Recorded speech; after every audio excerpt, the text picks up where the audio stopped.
The Korean War, a forgotten conflict that shaped the modern world. This is from the New York Times. In this first picture, you can see American troops landing at Pohang on the eastern coast of Korea in July 1950 during the Korean War. By Liam Stack, January 1st, 2018. The Korean War has been called the Forgotten War in the United States, where coverage of the 1950s conflict was censored and its memory decades later is often overshadowed by World War II and the Vietnam War. But the 3-year conflict in Korea, which pitted communist and capitalist forces against each other, set the stage for decades of tension among North Korea, South Korea, and the United States.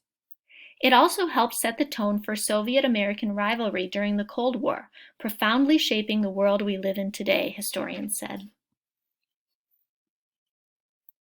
As tension between North Korea and the United States continued to mount amid missile tests and taunts, here is a brief guide to the Korean War and the impacts that linger for more than 60 years after its end. In this picture, you can see soldiers gathering in Seoul in 1948 to celebrate the birth of South Korea. How did the Korean War start? The Korean War began when North Korean troops pushed into South Korea on June 25, 1950, and lasted until 1953. But experts said the military conflict could not be properly understood without considering its historical context. Korea, a Japanese colony from 1910 until 1945, was occupied by the United States and the Soviet Union at the end of World War II. The U.S. proposed temporarily dividing the country along the 38th parallel as a way to maintain its influence on the peninsula, which bordered Russia, said Charles K. Armstrong, a professor of Korean history at Columbia University. A divided Korea was something unprecedented, he said.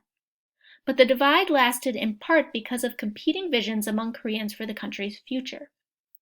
Fundamentally, it was a civil war, fought over issues going back into Korea's colonial experience, said Bruce Cummings, a professor of history at the University of Chicago. In 1948, the American-backed anti-communist Southern administration, based in Seoul, declared itself the Republic of Korea. It was led by Syngman Rhee, who lived in exile in the U.S. for many years and was installed as a South Korean leader by the Office of Strategic Services, a predecessor of the Central Intelligence Agency, Professor Cummings said. Soon after, the Soviet-backed Communist Northern Administration, based in Pyongyang, declared itself the Democratic People's Republic of Korea. Its leader was Kim Il-sung, who fought alongside communist forces during the Chinese Civil War and was grandfather of North Korea's current dictator, Kim Jong-un. Each regime was unstable, rejecting the legitimacy of the other, and considered itself to be Korea's sole rightful ruler. Border skirmishes between the two were frequent before the Korean War began. A South Korean army officer checked members of his battery in position on the 38th parallel in June 1950. That's what the picture is. Who were the combatants? The war pitted South Korea and the U.S., fighting under the auspices of the United Nations, against North Korea and China. Other nations contributed troops too, but American forces did most of the fighting. The South Korean army virtually collapsed at the start of the war, Professor Cummings said. The Soviet Union supported North Korea at the beginning of the war, giving it arms, tanks, and strategic advice. But China soon emerged as its most important ally, sending soldiers to fight in Korea as a way to keep the conflict away from its border.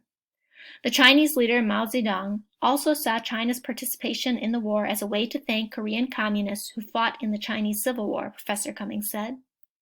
There was a lot of field contact between American and Chinese forces, Professor Armstrong said.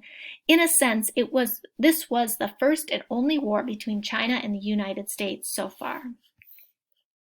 In the picture, we can see 2 American soldiers lined up a rocket launcher bazooka along a battlefield in Korea in July 1950.